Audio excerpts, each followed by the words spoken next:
Naniniwala ka ba na sa panahon ngayon ay meron pang isang lalaki o kahit di lalaki, isang tao na tapat kung magmahal at matyaga na naghihintay kung kailan siya mamahalin ng taong mahal niya? Meron pa bang ganon? Saan ba makakahanap ng ganon? Charot.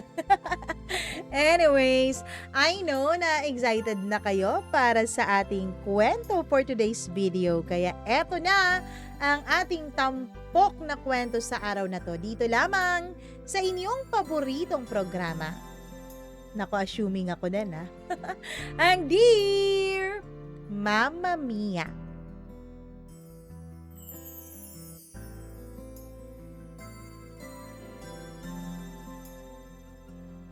Alam natin na sa isang kanta nagmula ang tanong na bakit kung sino pa ang siyang marunong magmahal ay siya pa ang laging naiiwang mag-isa. Pero bakit nga ba? Dear Mamma Mia, itago niyo na lamang po ako sa pangalang Liam. At kung may isang bagay na hindi ko pa rin maintindihan hanggang ngayon, ayun ay kung paano nagawang kumapit sa puso ko si Ana. Isang babaeng parang hangin, mahirap hawakan, mahirap pigilan. Pero kapag dumampi sa'yo, hindi mo na kayang limutin pa. 16 na taon ako nung una ko siyang makita, Mamma Mia. Nasa lumang covered court kami noon, araw ng intramurals.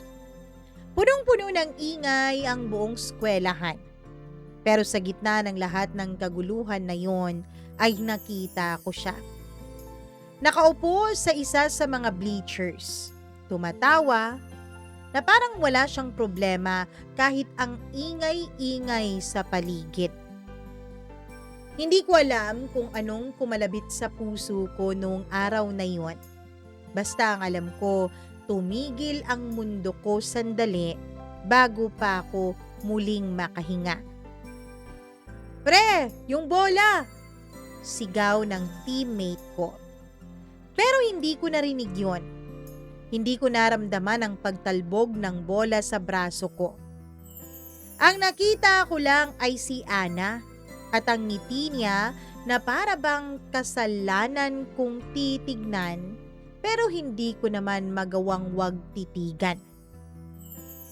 Doon nagsimula ang hindi ko inaasahan, Mamma Mia. Ang pinakamahabang paghihintay ng buhay ko.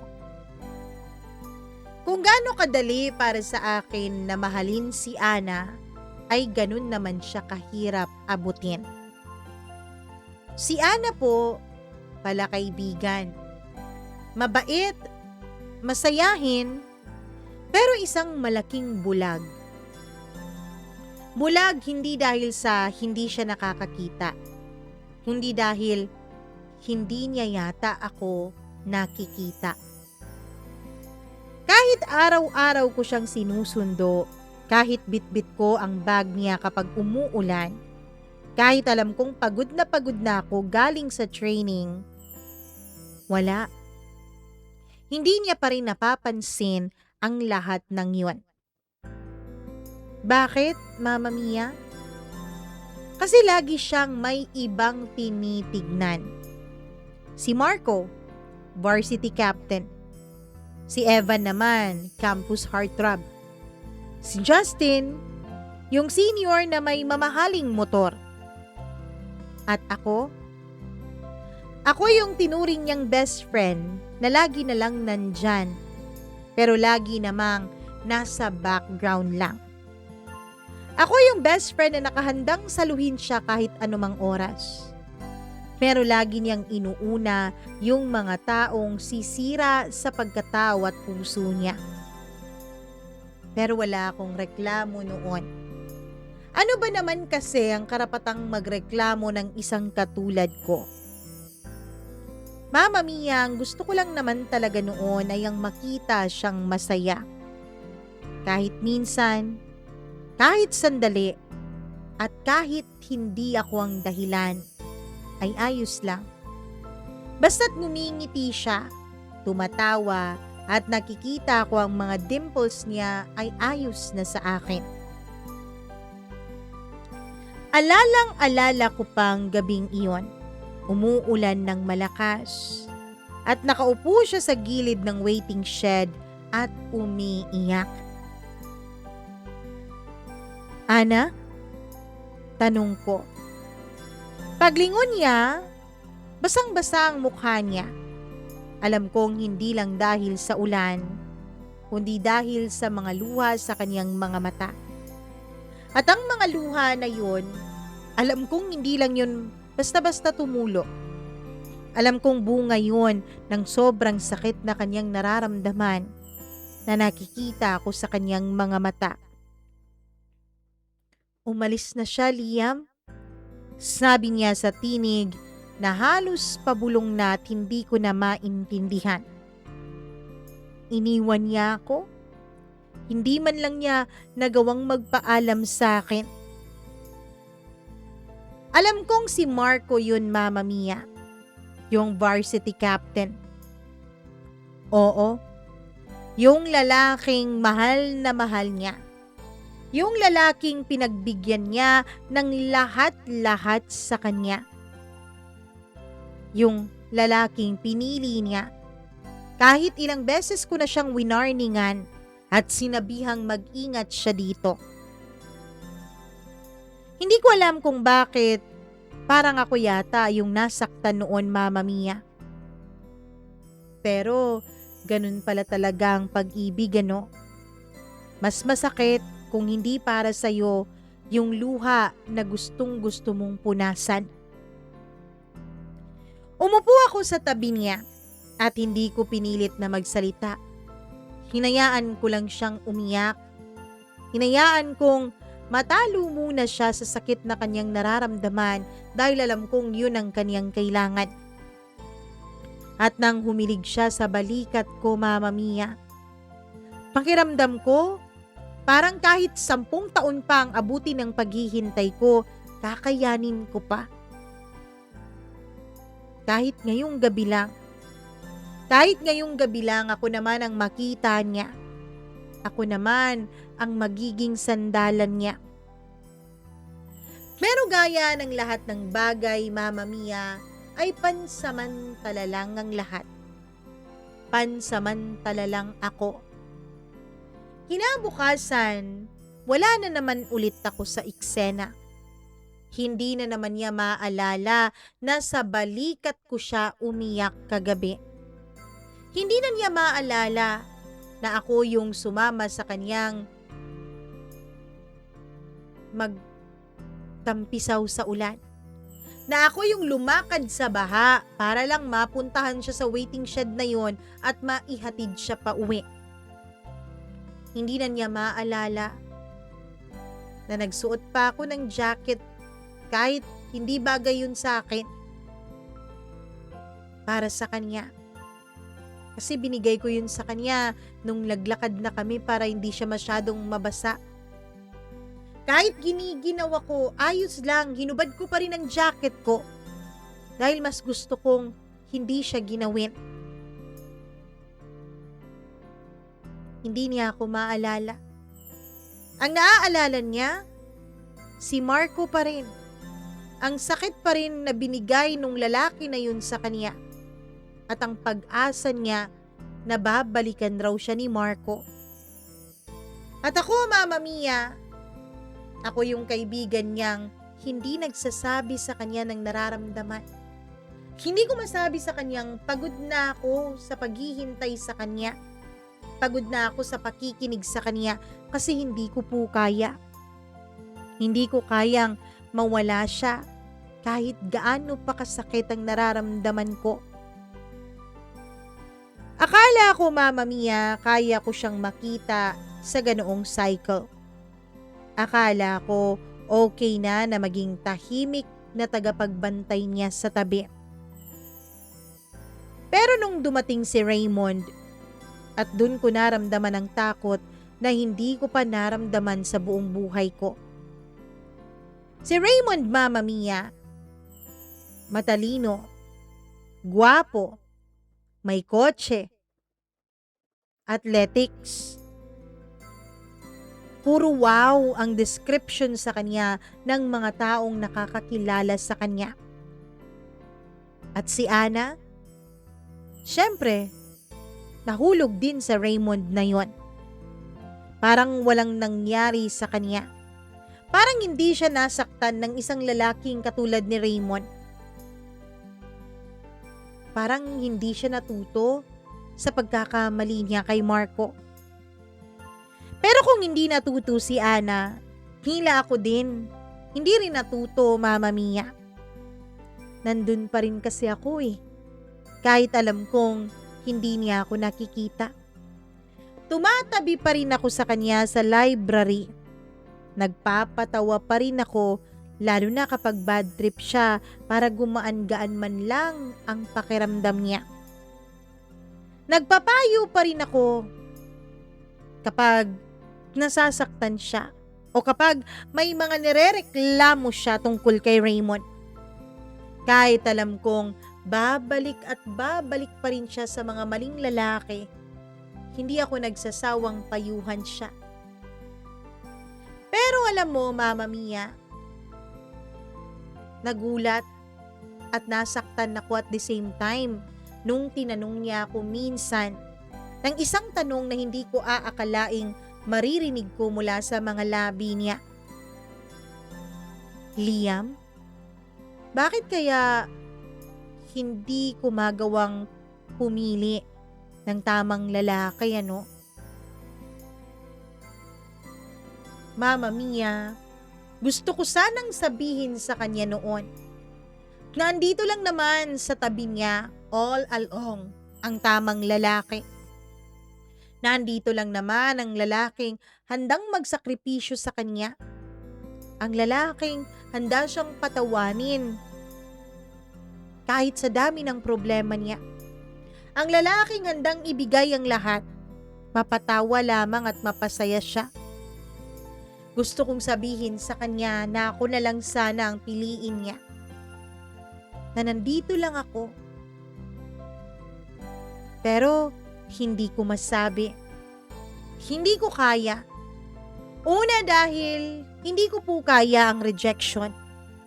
Pangalawa dahil hindi ko kaya kung tuluyan siyang mawawala sa piling ko.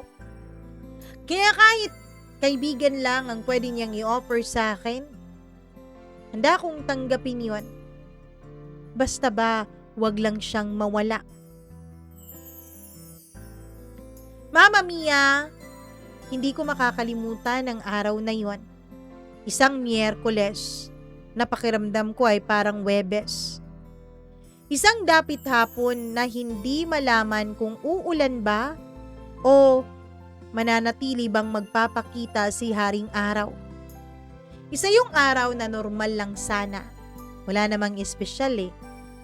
Pero dun ko nakita kung gaano kalalim ang sugat na kinikimkim ni Ana sa tuwing nagmamahal siya ng maling lalaki. Kasabay niya akong umuwi dahil wala siyang masakyan noon. Pareho kaming pagod pero hindi ko alam kung bakit ramdam na ramdam ko ang bigat na daladalan niya sa kanyang mga balikat. Hindi naman siya umiiyak gaya ng nakasanayan ko. Hindi rin naman siya nasa ranting mood. Pero alam mo yung tahimik pero ramdam mo yung pagod. Yung tipong sa isang hinga lang parang may nababasag na sa kanyang kalooban. Ganon. Tahimik lamang kaming dalawa, Mama Mia. Pero ang puso ko noon at ang isip ko ay parang sa unang pagkakataon ay nagkasundo sila. Nagkasundo sa isang tanong, Mama Mia.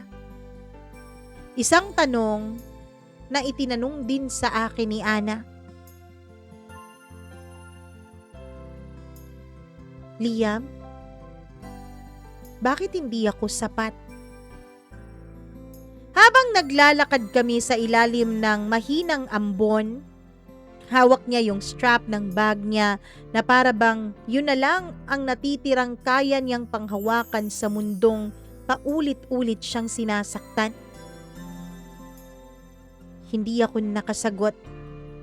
Hindi kasi ako handa sa tanong na yun eh. Kasi ganun din ang tanong ko sa kanya, Mama Mia, na hindi ko magawang sabihin.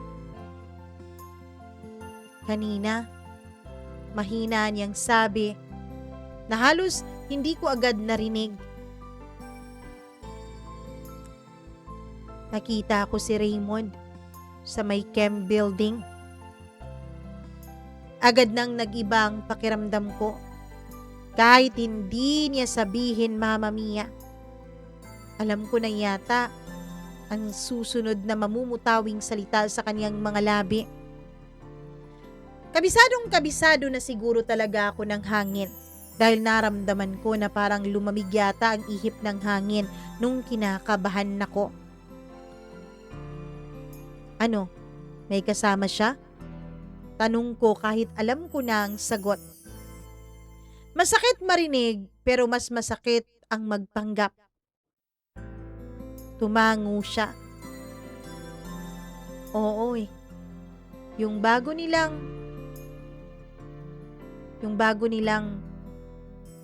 kaklase. Alam ko na, Mama Mia, yung tinutukoy niya. Yung chinita na may braces, yung laging nakangiti. Yung babaeng parang hindi yata marunong magalit sa sobrang sweet. Yung babaeng alam ko rin naman na madaling mahalin ng kahit na sino. Pero hindi ako. Hindi ko kayang mahalin siya kasi may mahal na akong iba. Doon ko nakita, Mama Mia, ang unti-unting pangingilid ng mga luha sa mga mata ni Ana. Hindi naman kami ni Raymond eh. Hindi naman kami.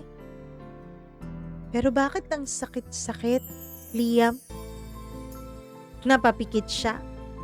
Pilit kinakain ang pag-iyak niya para wag itong tuluyang kumuwala. Hindi ko alam kung paano sasagutin ang tanong niya, Mama Mia. Kung paano ko ipapaunawa sa kanya na meron talagang mga bagay na ganun. Ako nga eh. Ako nga. Hindi naman kami. Pero lagi akong nasasaktan sa tuwing may mamahalin siyang iba. Lagi akong nasasaktan sa tuwing may kinukwento siya sa akin na ibang lalaki. Kahit wala naman akong karapatan kasi hindi naman kami. At hindi ko rin alam kung paano ko ipapaunawa sa kanya na hindi naman niya deserve na paulit-ulit na masaktan. Kasi hindi ko nga yun magawang ipaliwanag sa sarili ko. Ana, minsan hindi dahil wala ka sa puso niya kaya ka nasasaktan, kundi dahil yung pinagbigyan mo ng puso mo hindi marunong kung paano ito hawakan. Umiling siya, Mama Mia, na para bang ayaw niyang makinig sa sinasabi ko kahit alam niya man niyang totoo. Hindi naman ako nagagalit sa kanya eh. Hindi rin naman ako nagtatampo dahil wala naman akong karapatan, Liam. Pero sinabi ko naman sa kanya na gusto ko siya eh. Kaya lang, bakit hindi niya ako kayang piliin, Liam? Nung sinabi niya yon ay huminto kami sa tapat ng streetlight. Doon ko nakita ang buong-buo niyang mukha. Sa pagkakasabi niya noon, ay sumakit ang dibdib ko, Mama Mia, na para bang tinamaan din ako ng mga tanong niya. Kasi yung mga tanong niya, Yun din kasi ang matagal ko nang tanong sa sarili ko. Yung mga tanong niya, yun din ang matagal ko nang gustong itanong sa kanya. Kailangan ba talagang masaktan ka muna bago mo makita kung sino ang tunay na para sa'yo? Bakit si Ana? Paulit-ulit naman siyang nasasaktan, pero hindi niya pa rin ako makita. Bakit ako? Paulit-ulit din naman akong nasasaktan, pero hindi ko kayang magmahal ng iba. Pero imbes na sagutin ko yung mga tanong niya, Mama Mia, ay tumawa na lang ako at dinaan ang lahat sa biro. Uy, huwag ka nang malungkot dyan. Andito naman ako, 'di ba? Pinipili naman kita noon pa. Sabi ko. Ano ka ba naman? Nagbibiro ka na naman dyan, Liam eh. Seryoso ako. Alam ko naman na pinipili mo ako bilang kaibigan mo, pero iba yung ibig sabihin ko kay Raymond. Well, malay natin. Sabi ko nang nakangiti, kahit ang dibdib ko ay kumikirot na, Mama Mia. Pinipilit kong ipakita sa kanya na nagbibiro lang talaga ako. Siguro mali lang ata ang timing ninyong dalawa ni Raymond. Sabi ko bilang pambawi doon sa biro kong yon. Napailing siya, tsaka huminga ng malalim. Timing ba talagang mali, Liam? O ako? At sa tingin niya na yun, sa lungkot ng kanyang mukha na hindi niya kayang ikubli, alam ko, Mama Mia, alam ko na malalim ang pagkakahulog niya kay Raymond. Gusto ko siyang yakapin. Gusto kong sabihin sa kanya na hindi ikaw ang mali. Hindi ikaw ang kulang. Hindi ikaw ang sobra at hindi ikaw ang problema. Pero pinili kong manahimik dahil sa relasyon namin, hindi dapat na sumobra ako sa pagiging kaibigan. At baka tuluyang mawala sa akin ang babaeng napakahalaga sa buhay ko. Kaya naman, Mama Mia, kahit hindi niya alam, ako pa rin yung nauunang magparaya. Pagdating namin sa sakayan ay bigla siyang huminto. Hindi niya ako tiningnan. Nakatingin lamang siya sa kalsada, sa mga ilaw, at sa mga taong nagmamadaling maglakad. Liam, sabi niya. Ngumiti siya pero yung ngiti na yon ay alam kong pilit lang, Mama Mia. Alam kong yung ngiti na yon ay may sakit sa likod. Pwede mo ba akong samahan bukas? Ayoko na muna kasing mag-isa eh.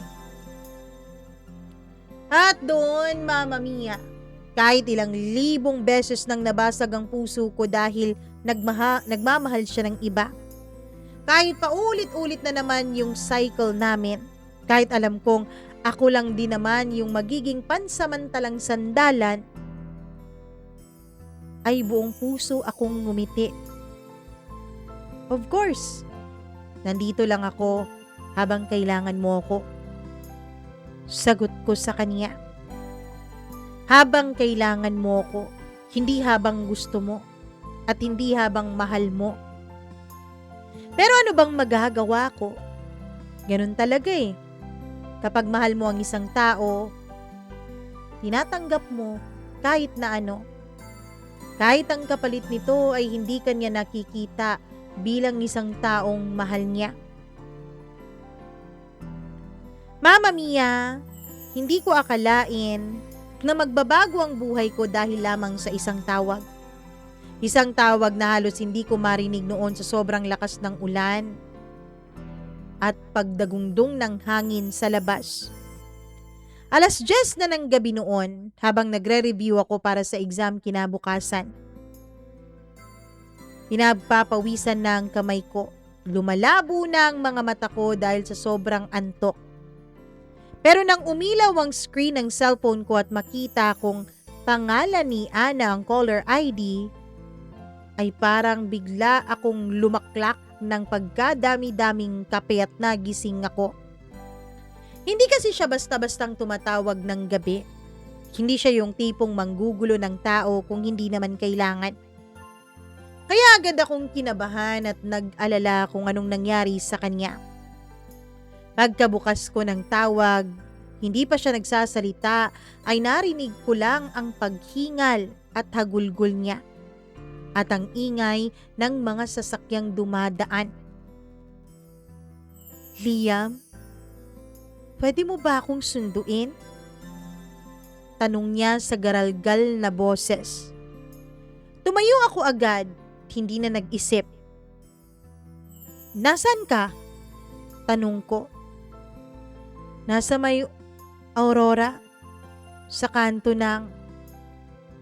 Naputo lang salita niya nang marinig kong may tumawag sa likod niya. Miss, ayos ka lang ba? Dinig ko ang boses ng isang lalaki. Boses na hindi ko kilala. Kinabahan ako, Mama Mia. Mabilis, matalim, yung klase ng kaba na pumipigil sa lalamunan mo. Ana? Ana, anong nangyayari dyan? Tawag ko na halos pasigaw na. Liam, please, sunduin mo ko. Natatakot ako. Doon na ako tumakbo palabas ng bahay. Wala na akong pakialam kahit hindi na ako nakakuha ng payong. Basang-basa agad ang buhok ko paglabas ko dahil sa lakas ng ulan. Mama Mia, hindi na mahalaga sa akin noon kung maulanan man ako. Mas mahalaga sa akin na mapuntahan ko kaagad si Ana. Tumakbo ako sa gitna ng kalsada, nilalampasan ng sasakyang mabilis at halos hindi ako makita. Parang wala na akong pakialam kung madulas man ako o mabangga. Basta kailangan ko siyang mapuntahan agad. Habang tumatakbo ako ay inuulit-ulit kong magdasal sa isip ko. Sana okay lang siya. Sana hindi siya nasaktan. Sana hindi siya nag-iisa.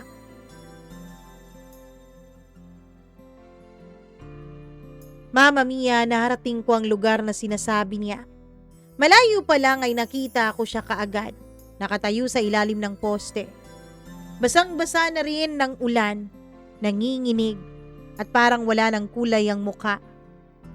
Tumakbo ako papalapit sa kanya. Ana! Tawag ko. Pagtingin niya sa akin, hindi ko makakalimutan ang itsura niya. Ang mga mata niya ay namumugto. Ang mga labi niya ay nanginginig. Hindi ko alam kung sa sobrang lamig ba, Mama Mia, o sa sobrang takot. Yung damit niyang puti ay halos dumikit na sa balat niya sa sobrang basa. Pero ang pinakatumino sa isipan ko, Mama Mia, ay yung tingin niya sa akin. Na para bang ako yung magiging tagapagligtas niya. Na para bang ako yung tanging kaligtasan niya sa mundong napakagulo. Liam, tawag niya sa akin nang umiiyak. Nung marinig ko ang boses na yun ay halos bumagsak ang dibdib ko. Liam, sinabi niya na rin sa akin na mahal niya ako. Pero hindi pala ako nag-iisa.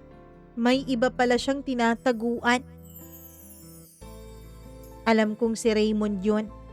Hindi ko man narinig ng direkta mula sa kanyang pangalan, nito ay ramdam ko na. Liam? Pinuntahan ko siya sa kanila. Sabi niya may sakit daw ang mama niya kaya hindi siya makakapunta sa usapan namin. Pilit niyang pagpapaliwanag kahit hindi naman ako nang hihingi ng paliwanag noon. Pero pagdating ko doon, Liam, may babae. Yung babae na nakita ko sa chem building na kasama niya. At naghahalikan silang dalawa. Sumikip ang dibdib ko, Mama Mia. Hindi ko alam kung dahil sa selos, dahil ba sa awa, o dahil ba sa nakita kong ligtas siya kahit nasasaktan para sa iba. Hinawakan ko ang braso niya at dahan-dahan ko siyang inilapit sa akin. Halika, umuwi na tayo, sabi ko. Pero umiling siya, Mama Mia. Matigas ang pag-iling niya na yun na para bang bata na takot na takot. Ayoko munang umuwi. Ayoko munang makita ang kahit na sino. Pwede ba kahit sandali lang? Pwede bang dito muna ako? Samahan mo muna ako? Kahit anong sabi kong mali, kahit anong sabi kong delikado, Mama Mia, kahit anong sabi ng utak ko na masasaktan lang din ako, ay tinalo lahat ng yun ang puso ko. Sige, sasamahan kita kahit buong gabi pa. Naglakad kami papunta sa maliit na sari-sari store na may bubong. Naupo kami sa bench, katabi ang lumang mesa na may mga marka ng initials ng kung sino-sino. Ang ulan ay humahampas pa rin sa kalsada, pero sa loob ng bubong na yon ay parang ramdam ko na kaming dalawa lang ang taong natitira sa mundo. Tahimik lang siya sa simula. Nakayuko, naglalaro ang daliri sa kanyang tuhod. Hinihintay na tumigil ang kanyang pag-iyak. Gusto ko siyang yakapin, Mama Mia, pero natatakot ako na baka lumayo siya. Kaya naghintay ako. Tahimik lang akong naghihintay hanggang sa nagsalita siya. Liam, bakit ganito ako magmahal? Hindi ko alam ang sagot. Kasi paano ko sasabihin sa kanya? Ang isang bagay na hindi ko rin naman magawang sagutin sa sarili ko, Mama Mia. Hindi ka naman mali. Sagot ko matapos ang ilang sandali. Hindi rin mali ang magmahal ka ng buo. Ang mali lang ay yung hindi mo kinikilala ang pagbibigyan mo ng puso mo. Nakatingin siya sa akin habang sinasabi ko yon. Hindi ko alam kung dahil ba sa ulan o luha, pero kumikislap ang kanyang mga mata sa tingin ko, Mama Mia. Bakit ba lagi nila akong sinasaktan, Liam? Tanong niya sa boses na pabulong. Lagi naman akong nagbibigay. Lagi naman akong totoo sa kanila, pero bakit hindi nila kayang ibalik ang loyalty at faithfulness na yun sa akin? Marahan kong inigpitan ang paghawak ko sa kamay niya. Iniisip ko kung tama ba o mali ang pagkakahawak ko nun. Iniisip ko, Mama Mia, kung kaibigan lang ba dapat ako. Ana, asan ka ba kasi naghahanap ng pagmamahal? Tanong ko. Hindi siya kumibo. Baka kasi kung saan-saan ka naghahanap, hindi mo na nakikita yung taong matagal nang nandito. Tumingin siya sa akin. Diretso ang tingin na yon. Matagal. Na para bang ngayon lang niya ako nakikita sa kanyang tabi. Pero bago pa man magsalita ang puso ko, bago pa man sumugal ang mga salitang tinatago ko ng matagal na panahon ay ngumiti siya. Malungkot ang ngiting yun, pero hindi ko maitatangging napakaganda pa rin niya. Thank you, Liam, ha? Kasi alam kong kahit sinasaktan ako ng paulit-ulit ng mga lalaking yun, may isa akong best friend na laging nandito sa tabi ko. Ang swerte ko. At doon ko maramdaman ang pinakamasakit, Mama Mia. Hindi niya alam na kung swerte siya sa akin, siya naman ang sumpa para sa akin. Kinabukasan, hindi ako pumasok sa klase. Hindi rin naman siya pumasok, Mama Mia. Hindi dahil napuyat kami, hindi dahil naulanan kami, kundi pareho kaming hindi pa handang harapin ang mundo matapos ang nangyari kagabi, Mama Mia. Pero magkaiba kami ng dahilan. Ako, hindi handa dahil nakita ko siyang muli na namang nasira para sa isang lalaking hindi marunong mag-alaga ng puso niya.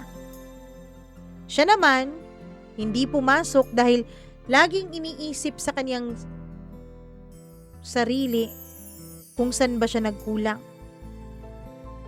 Ako, Mama Mia, ako yung sasagot sa isang tanong na matagal nang ubos sa akin. Hanggang kailan ko ba siya kayang bantayan? Hanggang kailan ba ako nasa tabi niya kahit hindi siya sa akin?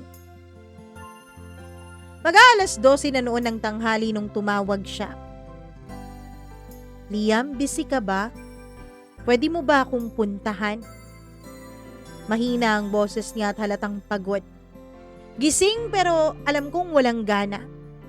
Ako naman kahit kakagising ko lang mula sa pagtulog ko ulit, kahit masakit pa ang ulo ko, kahit nahihilo pa ako dahil hindi ako makatulog ng maayos dahil sa kanya ay tumayo pa rin ako agad. Sige, saan ba kita susunduin? Tahimik siya sandali. Tila nag-aalangan. Pwede bang dito sa bahay namin? Mama Mia, kahit na mag-best friends kami, ay hindi normal sa akin na pumupunta sa bahay nila. Kaya medyo kinabahan ako. Kung tumatawag siya sa akin, ibig sabihin ay magulo ang isip niya. Pero kung sa bahay niya pa, ibig sabihin, sobrang sakit ang nararamdaman niya dahil hindi niya magawang umalis sa bahay nila. Agad kong sinabi sa kanya na papunta na ako. Pagdating ko sa bahay nila ay sinalubong ako ng mama niya na tila alam na ang buong kwento kahit wala namang nagsasabi sa kanya.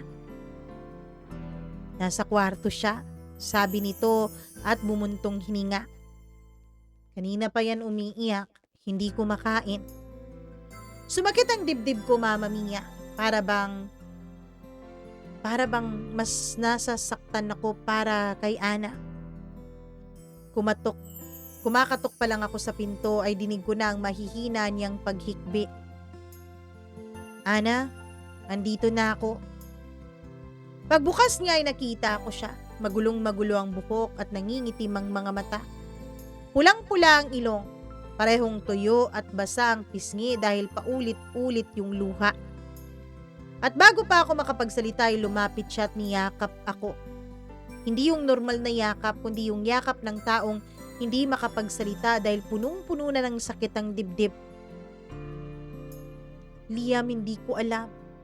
Hindi ko alam kung anong kulang sa akin. Niyakap ko siya pabalik. Mas mahigpit, mas matatag. Mas parang ako ang inaasahan ng buong pagkatao niya, Mama Mia. Lagi kong sinasabi noon sa sarili ko, sana ako na lang ang mahalin niya para hindi na siya nasasaktan ng ganito. Pagkatapos ng ilang sandali ay naghiwalay kami sa pagkakayakap sa isa't isa. Umupo kami sa kama niya. Tahimik siya habang nakayuko at nakahawak sa kumot. Liam, madali lang ba talaga akong lokohin? Hindi ko alam kung anong isasagot, Mama Mia. Actually, meron naman akong alam na sagot eh. Niloloko siya dahil hindi naman niya nakikita ang totoong taong nagmamahal sa kanya. Doon talaga siya pumupunta sa mga taong hindi naman siya pinapahalagahan. Bakit hindi nila ako nakikita, Liam? Tanong niya habang tumitingin ng diretso sa mga mata ko. Masakit ang nakikita ko sa kanyang mata. Ako ba, Liam? Hindi mo ba ako nakikita? Doon ako natigilan sa tanong na yon. Ang tagal kong pinag-isipan kung anong sasabihin ko sa kanya. Kung bibitawan ko na ba ang sekretong ako lang ang nakakaalam ng ilang taon. Pero naunahan ako ng takot.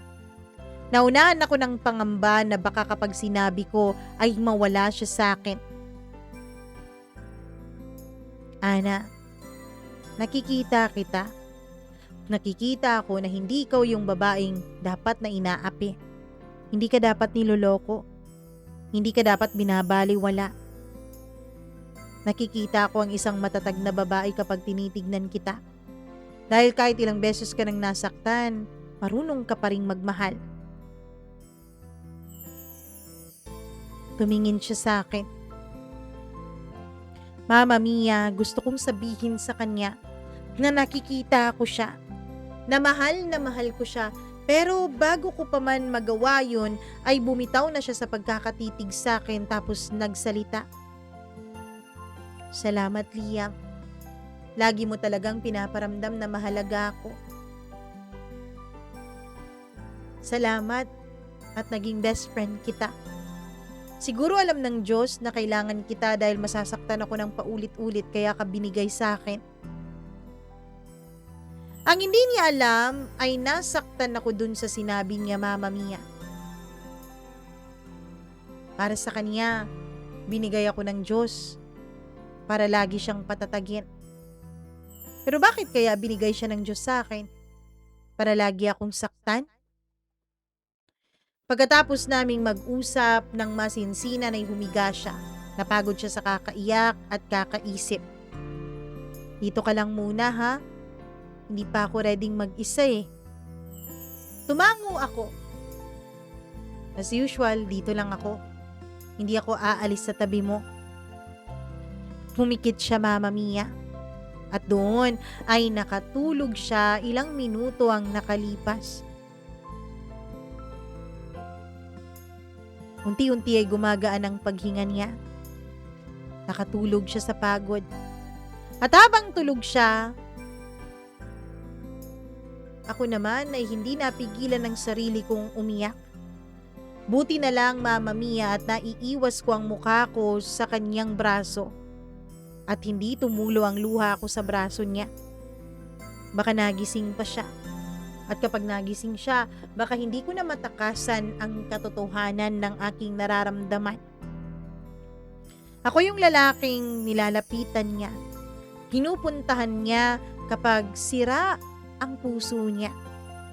Ako yung lalaking nagiging sandalan niya kapag umiiyak at nasasaktan siya dahil sa iba. Pero wala akong nagiging sandalan sa mga pagkakataong nasasaktan ako dahil nakikita ko siyang nasasaktan. Nung nakatulog na siya ay umuwi na ako ng bahay. Nagpaalam na ako sa mama niya. Salamat, Liam ha. Salamat at lagi kang nandyan para kay Ana. Umiti lamang ako. Mama Mia. Kinabukasan ay tinawagan niya ako. Liam, sorry kahapon na. Nakatulog na ako.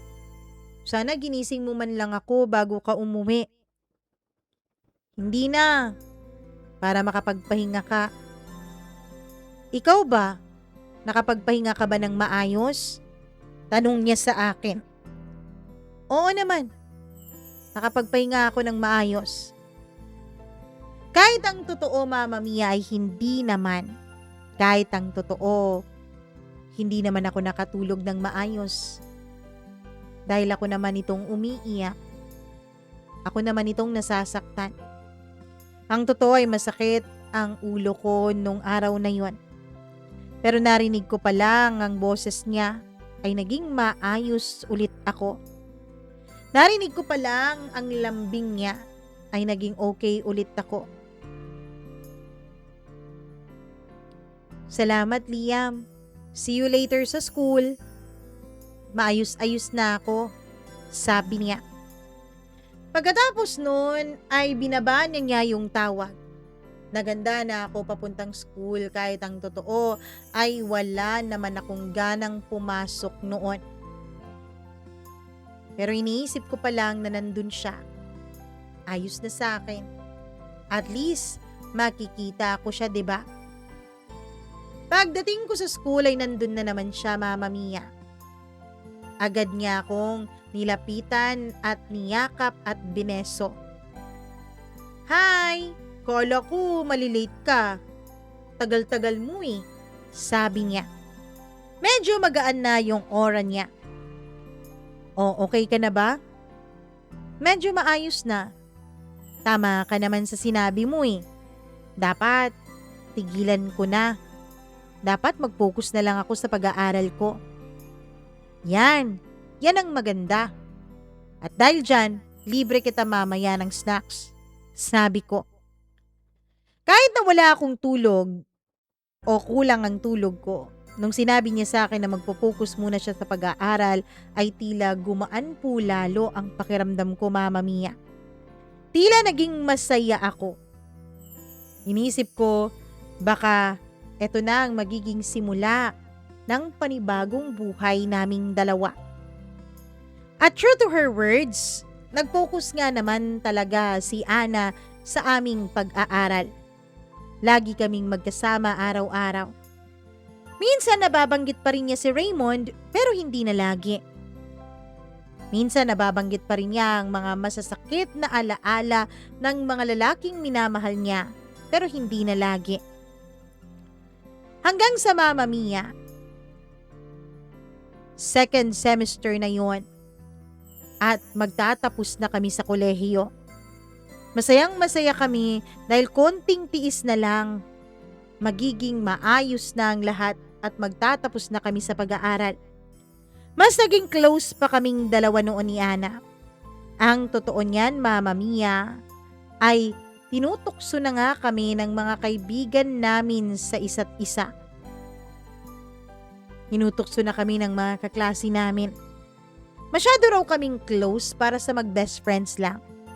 Masyado raw kaming malapit sa isa't isa na tila ba magjowa na. Bagay naman kayong dalawa, Liam at Ana. Uy, ano ba kayo? Kapag sinasabi nyo yan, baka yung crush ni Liam umiwas sa kanya, ha? Sabi ni Ana. Ako naman noon ay pangiti-ngiti lang. Pero ang gusto ko talagang sabihin ay ayos lang naman sa akin kahit tuksuhin pa kami ng buong mundo. Dahil siya naman talaga ang gusto ko. Siya naman talaga ang crush ko. Araw-araw ay nagkakaroon ako ng panibagong inspirasyon. Lalo na kapag magkasama kami, Mama Mia. Pero sa huling 2 buwan bago kami graduate ay biglang nag-iba ang ihip ng hangin. Nagulat ako, Mama Mia, dahil isang araw, hindi sumipot sa usapan namin itong si Ana. May usapan kaming manonood ng paborito naming palabas.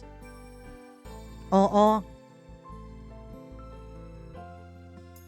Palabas yun sa movie. Mahilig kasi kami sa mga movies lalo na kapag sci-fi o mga fiction, Mama Mia. Kaya excited na excited ako noon. Ako pa naman ang bumili ng ticket.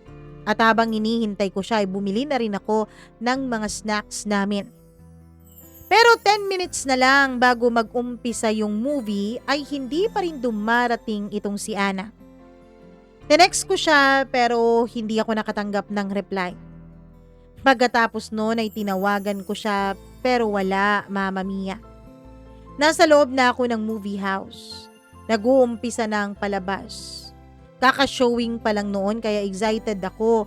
Pero nung hindi siya dumating ay nawala po ang excitement sa puso ko, Mama Mia. Ang sakit. Ang sakit.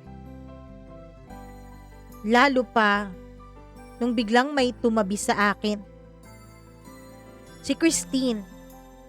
Kaibigan ni Ana. Uy, buti andito ka pa. Christine, anong ginagawa mo dito?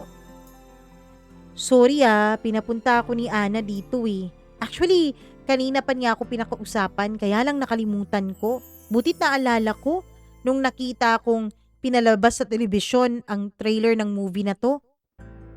Anong pinakiusapan ka ni Ana? Tanong ko. Pinakiusapan niya ako. Ang sabi niya, samahan daw kita ngayon manood ng sine. Bakit? Nasaan ba si Ana? Si Ana, andun. kasama si Raymond. Nagkabalikan yung dalawa kanina eh. Ewan ko ba dyan kay Ana? Isang suyo lang ni Raymond, ayos na agad silang dalawa. Sa nakalipas na ilang buwan, kung sino-sinong babae nung lalaking yun eh. Mama Mia, hindi ko po napigilang tumulo ang mga luha sa mga mata ko dahil sa narinig ko mula kay Christine. Ang sakit sa puso.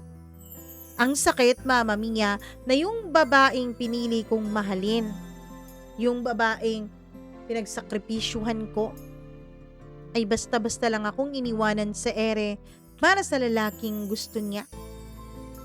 Ganun yata talaga kapag hindi ka mahal ng isang tao. Dahil sa sobrang sakit ay hindi ko na napigilan ng sarili ko. Ibinigay ko na kay Christine lahat ng snacks na nabili ko. Christine, sa'yo na to. Sorry mauunan na ako. Tinext kasi ako ng mama ko eh. Palusot ko, Mama Mia. Dumiretso akong uwi ng bahay. Buti na lang at walang ibang tao noon dahil nasa trabaho pa ang mga kapatid at mga magulang ko. Diretso ako sa kwarto ko at doon ko pinakawalan lahat ng sakit na nararamdaman ko. Doon bumalik ang lahat ng sakit, Mama Mia. Doon bumalik lahat. Sobra ang sakit na nararamdaman ko. Lahat ng sakripisyong ginawa ko para kay Ana ay nagbalik sa isipan ko, Mama Mia. Ang sakit-sakit. Doon ko naisip na hindi ko deserve ang ganitong uri ng sakit. Buti na lang at 2 buwan na lang naman at matatapos na kami. Final paper na lang ang ginagawa namin dahil hindi na kami mag-e-exam sa major namin. Kaya naman, kinabukasan maagang-maaga ako sa school. Pinuntahan ko agad yung mga teachers ko sa mga subjects na meron akong ipapasa. Humingi ako ng leave sa kanila. Sabi ko kung pwede, sa bahay ko na lang gagawin ng lahat. Ginawa ko na lang rason ang pagkakaroon ng sakit ng lola ko. Kahit hindi ko naman kailangan na ako dapat ang mag-alaga sa lola ko, Mama Mia, ay nagboluntaryo ako. Kailangan kasi talaga niya ng personal na mag-aalaga sa kanya. Buti na lang at pumayag naman yung mga professors ko. Binigyan na lang nila ako ng deadline, Mama Mia.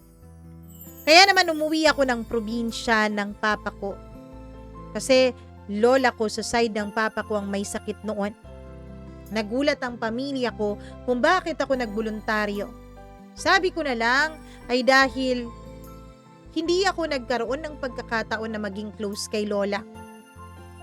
Kaya ayun, nag-alaga ako kay lola sa probinsya para malayo ako kay Ana. Ang mga papers ko ay sinasubmit ko na lang, Mama Mia. At maagang-maaga ako pumupunta o di kaya naman ay gabing-gabi na. Kapag nagsasubmit ako ng papers para masigurado kong hindi ko na makikita si Ana. Mama Mia, may mga ilang beses na tinatawagan niya ako. Tinitext. Pero hindi ko na binabasa ang mga text sa tawag niya, hindi ko na sinasagot. May isang text na nabasa ako. Nasaktan na naman siya dahil kay Raymond at kailangan na naman niya ng kaibigan. Muntik na naman akong madala dahil doon, Mama Mia. Buti na lang at nasa panlayo ako nung mga panahon na yon. At nakapag-isip pa ako ng maayos habang nasa biyahe. At hindi ako tuluyang nagpadala na naman sa damdamin ko. Sa graduation, nakita niya ako. Lalapitan na sana niya ako, Mama Mia, pero ako itong lumayo. Pagkatapos ng graduation ay nag-change ako ng numero. Napagdesisyonan ko na sa probinsya magtrabaho. Gulat na gulat ang mga magulang ko. Kasi meron pa naman daw kaibigan ng papa ko na handang magbigay sa akin ng trabaho. Pero tinanggihan ko, Mama Mia. Ang sabi ko, mas gusto ko sa probinsya dahil tahimik. Ang sabi ko, mas gusto ko sa probinsya dahil masaya doon. Pero ang totoo, iniiwasan ko lang talaga ang damdamin na nararamdaman ko para kay Ana. 2 days after graduation ay lumuwas agad ako papuntang probinsya. Naganap ako ng trabaho at sa awa ng Diyos ay natanggap naman ako agad. Lumipas ang mga taon. Umuuwi lang ako sa amin tuwing may okasyon. Kapag Pasko at New Year naman ay sila mama at papa ang pumupunta ng probinsya para magbakasyon. Maayos na ang buhay ko, Mama Mia. Hanggang sa makilala ko po si Eve. Ang bagong kasamahan ko sa trabaho, mabait, maganda, masayang kasama. Tinutukso kami ng mga kasamahan namin sa isa't isa. Hindi naglaon ay may naramdaman din akong espesyal kay Eve. At ganun din naman siya sa akin. Christmas party namin taong 2023, Mama Mia. Nung nagkausap kaming dalawa ni Eve tungkol sa aming nararamdaman sa isa't isa. Siguro ganun na yata kapag medyo may edad na kayo. Hindi na uso yung ligawan, kundi diretsyong aminan na. At kapag pareho kayo ng nararamdaman, rektang relasyon na agad. Ganun ang nangyari sa amin ni Eve. Agad kaming nagkaroon ng relasyon. Lumipas ang mga buwan, dumating ang Pasko taong 2024. Isang taon na kami noon ni Eve, Mama Mia. Isang taon na ang relasyon naming dalawa. Masaya naman siyang kasama, ayos naman. Pero biglang nagkaroon ng get-together ang mga kaklase namin nung college. Hindi na ako nakatanggi dahil nakita ako ng isang classmate namin. Agad na niya akong hinila. Uy, kailan ang balik mo sa probinsya? Tanong niya sa akin. Sa Makalawa pa. Sakto naman, bukas may get-together tayo ng barkada, ha? Ano, get-together? Naku, hindi ako pwede dyan. Ano ka ba naman, Liam? Ang tagal-tagal ka na naming hindi nakita. Ilang taon na mula nung graduate tayo, wala kaming balita sa'yo. Sige na, sama ka na. Inaya ako ang girlfriend kong si Eve dahil nakabakasyon naman siya noon sa aming bahay, Mama Mia. Pero sabi niya, time ko na raw ito. Time ko na raw na makipagkwentuhan at makipagkamustahan sa mga kaklase ko. Hindi naman ako makaka-relate dyan, babe.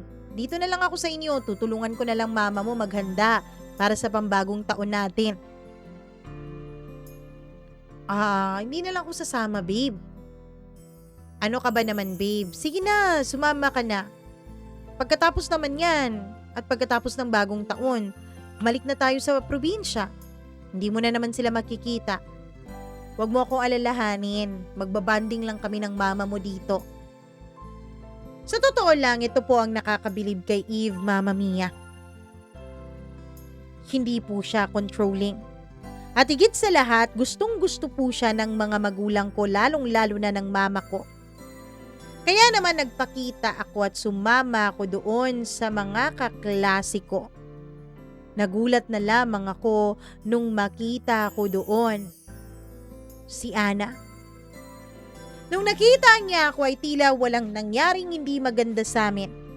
Agad niya akong niyakap at bineso. Uy, Liam, kumusta ka na?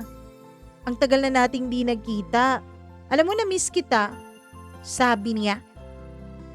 Ako naman ay hindi ko alam kung paano magre-react. Akala ko all this time ay ayos na ako, Mama Mia. Akala ko all this time ay nakamove on na ako sa kanya. Pero nung makita ko siya ay biglang nanumbalik lakat ng sakit. Pati na rin lahat ng nararamdaman ko para sa kanya. Habang nasa mini reunion kami ay bigla niya akong nilapitan.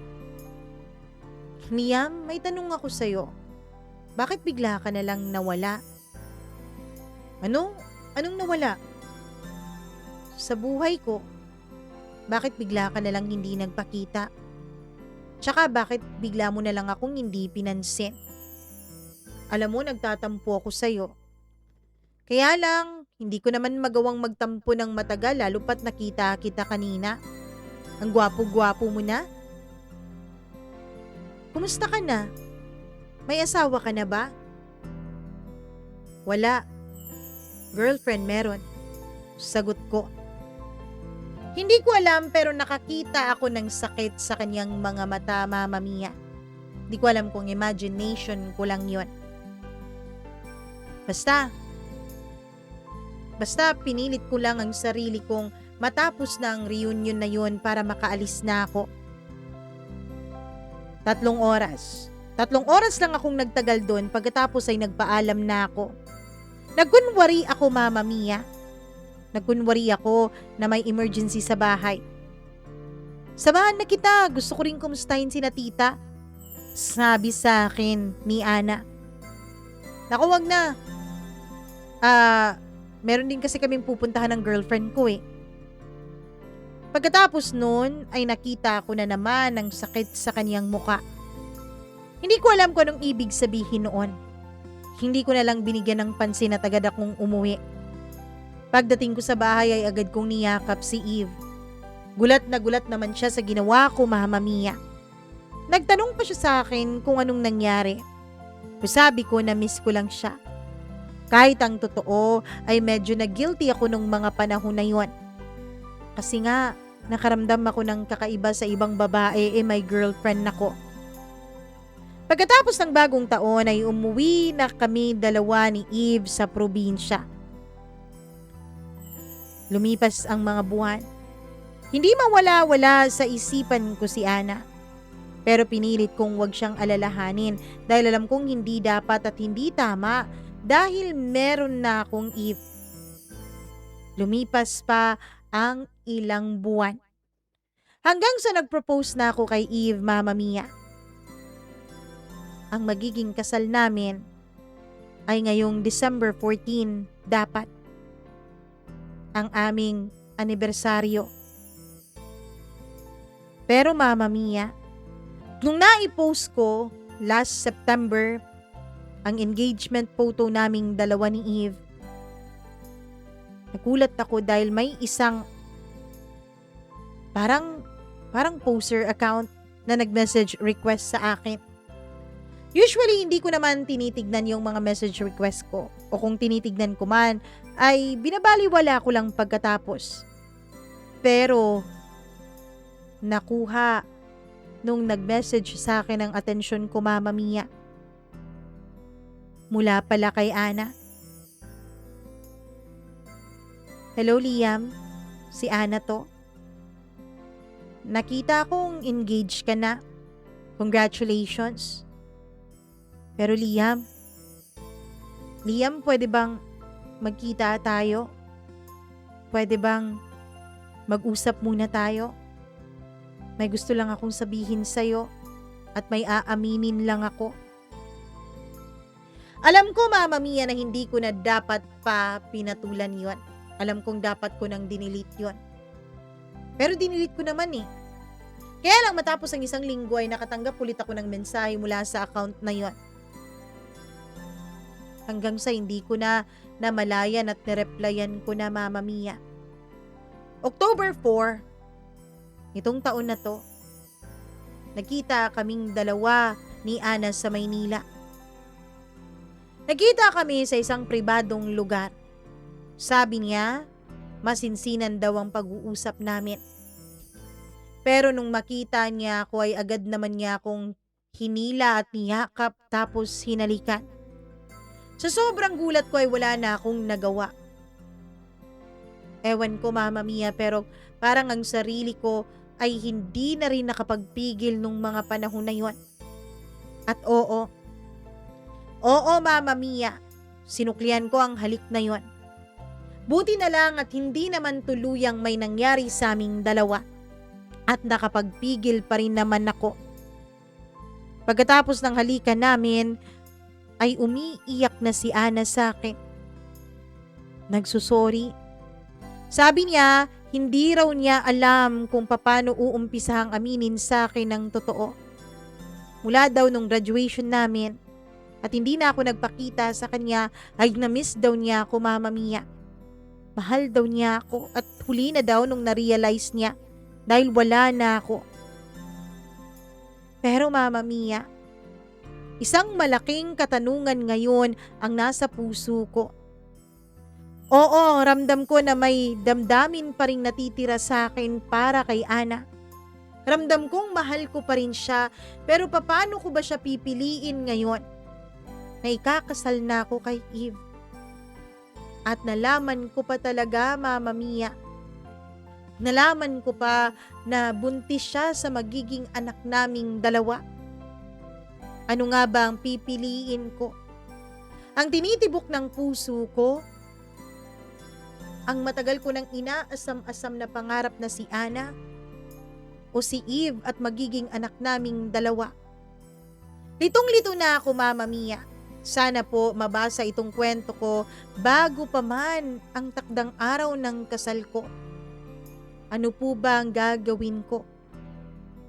Please tulungan niyo po ako. Nagmamakaawa, Liam.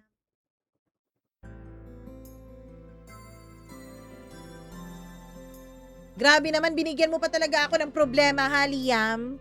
Sandali at ikakat ko muna. Charot, hindi na ikakat. Pero para sa akin, Liam, for me, akin lang naman to, ha? Akin lang to. Wag niyo ako i-bash sa comment kong ito. Ang piliin mo ay yung kung sino ang mahal mo. Yun ang para sa akin.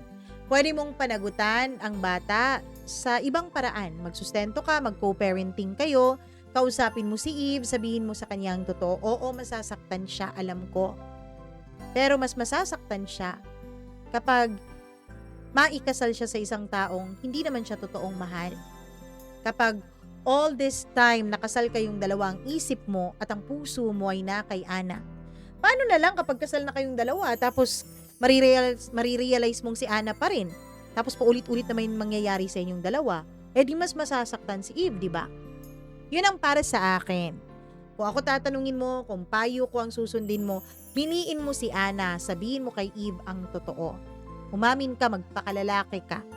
Huwag mong gawin ang ginawa mo dati na tumakas ka lang, ha? Umamin ka. Eve deserves your explanation. Eve deserves your acceptable reason. Charot. Piolo Pascual. Basta yun. Yun ang ano mo. Okay? So sa may mga comment dyan, sa iba ang opinion sa akin, ayan, ang ating comment section sa baba. Mag-message kayo kung ano bang dapat gawin nitong ating sender na si, ano ba tawag dito? Liam. So go na. Sa mga nanonood ngayon, please do like and share this video. Sa mga hindi pa po natin subscriber, please do subscribe. And kung may sarili kayong kwento, mag-email din po kayo sa atin ng inyong kwento, mamamiacdo0317@gmail.com. Kung nagtataka kayo kung bakit natin binibilisan, yun ay dahil hindi ko alam kung hanggang saan ang power ng ating baterya nitong ating camera. So kung wala kayong video na nakikita ngayon, ibig sabihin namatay yung baterya. Kaya ayun. Pero kung meron pa, ibig sabihin okay pa ang ating baterya. Hello, ako kay Freaky, ang ating mga members. Maraming salamat. Mila Raduban, Easy Gale, Gimaras Girl, thank you so much sa pakikinig ninyo. And of course, hello din ako kay Maureen Tugab, Maria Elena Abe, Evelyn Kawit, Dayan Martinez, Colleen Bueno at K2G Mini Sound. Thank you so much sa panonood at makikinig ninyo. Ayan, mabilisang ano na to, ha. Hello din ako kay Nika Buttersal. Maraming salamat sa iyo. Maraming salamat din kay Rose Eunice, Sally Buma, Gladys Didora, Ashley Kiro, maraming thank you sa panonood at pakikinig. Sakura Vlogs, Julieta Estralobio, Jennifer Lingaza, Jennifer Tambis, ang daming Jennifer na nakikinig ka.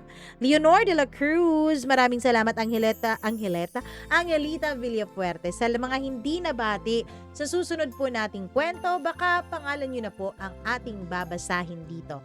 Thank you so much. I love you all. Mwah, mwah, mwah. Ako po si Mama Mia. Bye-bye! Ingat po kayo palagi!